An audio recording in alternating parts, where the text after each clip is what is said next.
Hello friends, welcome to our YouTube channel. In this video I'm going to tell you about how you can fix hotspot problem in your Poco C61 smartphone. Before watching this video, if you have not subscribed to our YouTube channel, then subscribe to it and like our video. So let's start friends. First you have to click on settings, then you have to click on network and internet. Here it is hotspot and tethering. You have to click on hotspot, here it is, and you have to change the password like this. If it is not there, then you have to change the password like this. Click on OK and press back like this.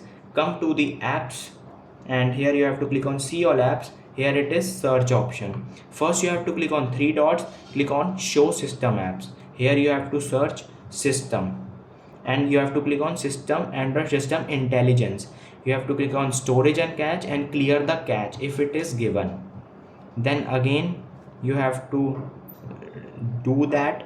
Click on Android system web view, click on storage and cache, click on clear cache, press back like this and you have to simply swipe down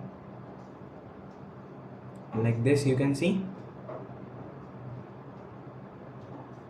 And here you can see career services. You can see when you just type here Google and swipe down, here it is Google Play services. You have to click on storage and cache, clear cache of it, and it will be all clear. I hope you like this video. If you like this video, then subscribe to our YouTube channel for more helpful tips and tricks videos. See you next time.